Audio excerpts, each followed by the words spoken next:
Hey guys, this is DK Spencer, and first of all, if you're new to my channel, make sure to like this video, subscribe. No, I won't ever say S-M-A-S-H, that B-U-T-T-O-N, but yeah, do it anyway. So I've got over 1,800 videos, so check out my channel. You'll definitely find something to interest you as far as less lethal goes. Air guns, black powder, mostly less lethal, but a lot of air guns, a lot of black powder.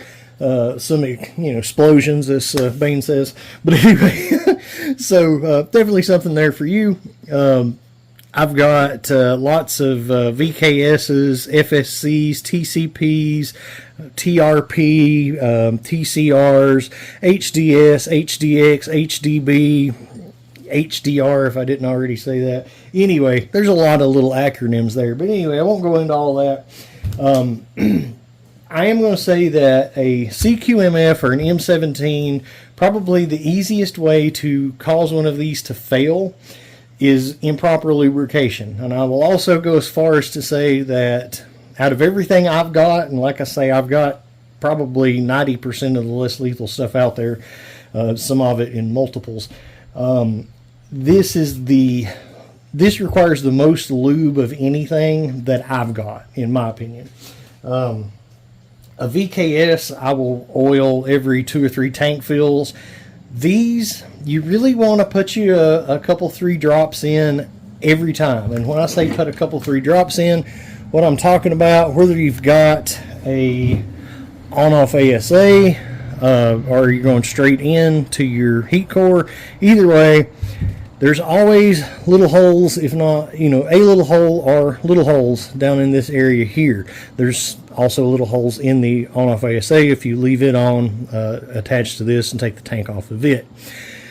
There has to be holes because that's what the air goes through. That's the same holes you want the oil to go through. So you want to drip you some oil down in. Like this has 4. You don't have to put one in each one. They all go to the same place.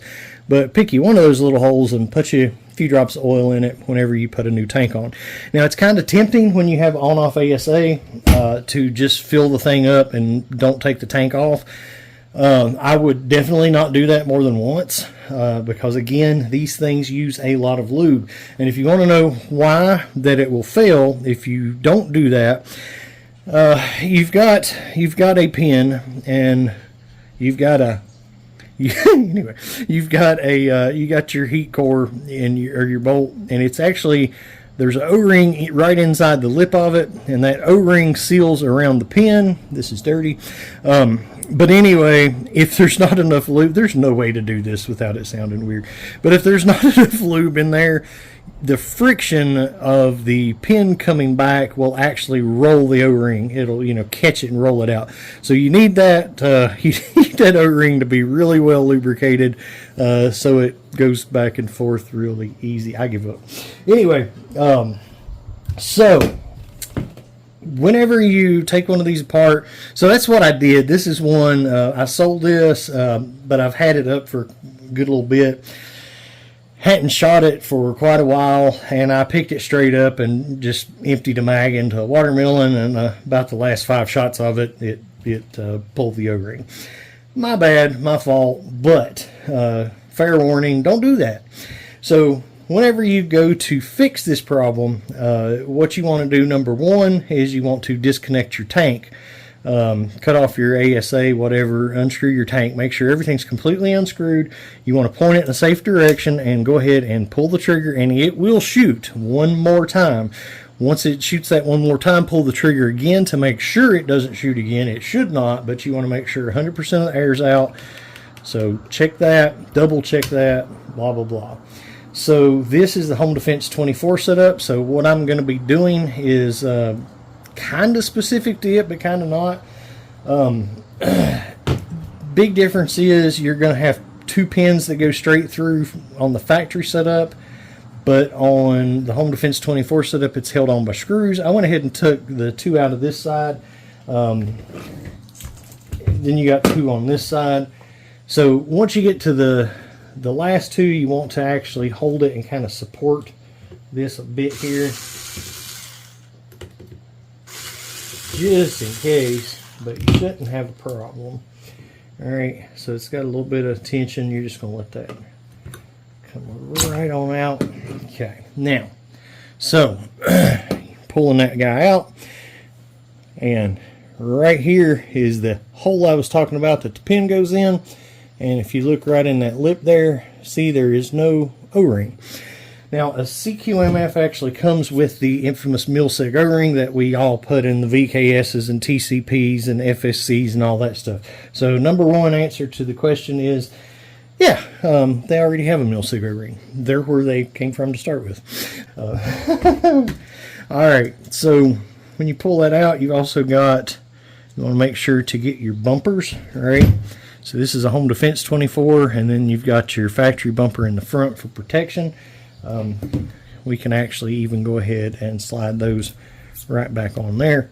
Now, since we lost said O-ring, we're going to have to find it down in there. So,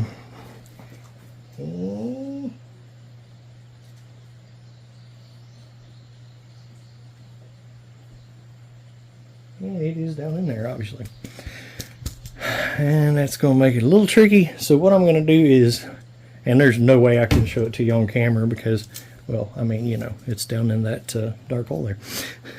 So I'm going to get a dental pick and fish that little guy out. So hold tight for that. I'm not going to put you through it. Okay, now I'm going to go ahead and show you that in this case I had to take a 4mm Allen key and go ahead and stick down into, and so this is your pin. Stuck it down into the pin. Luckily it was tight enough of a hole to be able to actually unscrew it. I'll definitely put some Loctite on it before I put it back in. But, and there is a little washer on the underneath of it that's going to come out, and then obviously here is the O-ring, and it just fell right out once I took the pin out. Alright, so I'm going to put a couple drops of Loctite, put that guy back on, screw that back in, and I'm actually going to let it set probably, you know, for several hours before we charge it. Probably overnight, to be honest with you. Once your O-ring, and that's a Milsig O-ring, once your O-ring does come out, it may look perfectly fine, but go ahead and change it because it came out the first time, probably got damaged in the process, and you know, whatever. So there's that. I'll be replacing it with the Grimberg Milsig O-ring. So yeah. Alright, so one thing we're going to do before we put any Loctite on it is we're going to take some alcohol preps. We're going to clean off the threads really good. These are not like the only problem with a VKS period are their pins coming loose and breaking off. So it's very important with the VKS to check them constantly and Loctite them, make sure they're very solid. These, you know, you should check and make sure they're tight, but it's not this huge problem with these like it is with the VKS. You know, I'll find them loose once in a while, but not that big of a deal. Now, the other thing you're going to do is we're going to get a long Q-tip, and we're going to also clean the down into the threads where that goes with some alcohol. Now, I'm going to tell you something real quick in case you're doing this, following along or whatever you do. Once you take this out like this, do not cut that safety off, do not pull that trigger, okay? Because if you do all that, it's going to be harder to get it back together. If you can manage to do it without having to take anything else out, which you typically can on one of these, that's great. That's gravy. That's exactly what you want. So I use some of these guys. I'll probably do I definitely will do a little bit more off camera with this, just to not bore you, but that's what I use. And go down in there and make sure, and we'll do like say maybe 5 of these and see threaded in there, screw it in, screw it out, and we're just getting any excessive lubrication, which these obviously have a lot. Typically they should anyway, so we're getting any excess lubrication, and then we're also getting trying to get any of the old Loctite off of them. So you can see a little bit there, but anyway, yeah, there we go. And we'll put that guy back in. Alright, now that all that's completed, we will put our little washer back on there. And probably easier to do it like that.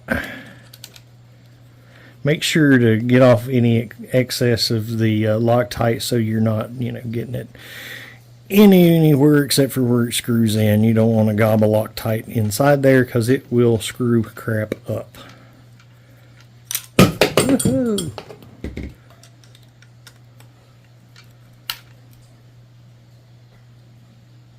Okay, good and tight.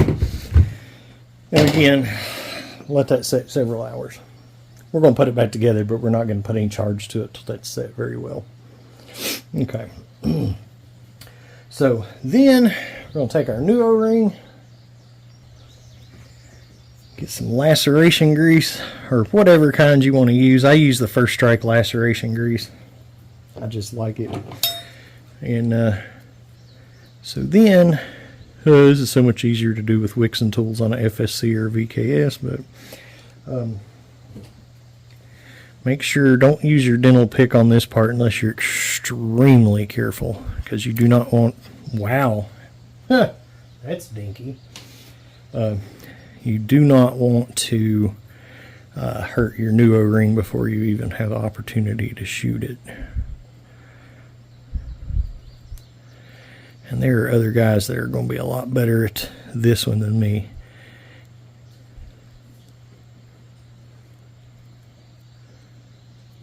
I like to cheat with the other stuff. I don't think Wixon's made a cheater for this yet.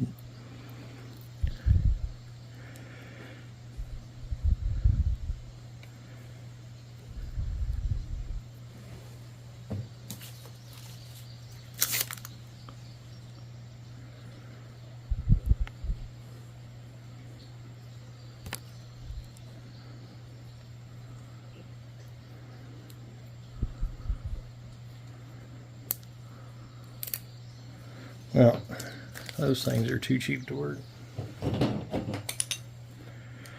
If you use something metal, you definitely want to be super duper careful. But once you get most of it in that groove, you can typically just lift it up and it'll go in, just like what happened there. Now, take you something metal, run around it, make sure it's seated well. You can look at it, make sure everything's in the proper place. That looks to be absolutely golden. All right, and you know, I'm going to do crazy stuff like go ahead and just throw a little lube in there. All right, and then you're just simply pushing this guy back in. Don't pull the trigger. Don't, if with the safety on, it's not going to matter because the trigger's not going to be pulled, but be very careful. Don't cut that safety off and don't pull the trigger. We're just going to put these guys right back in. Once you get your first one started, it's going to hold this. It's going to hold this just fine. Again, once you cut that off, there's a lot more tension that can come out. So anyway,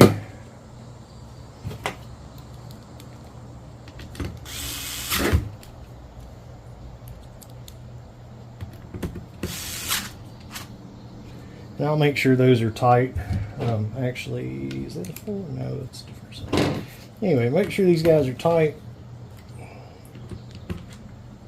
We're not going to test it right now in this video because again, I'm going to let that Loctite set up very, very well on that pin before I put any pressure to it. But I'm telling you, it's fixed.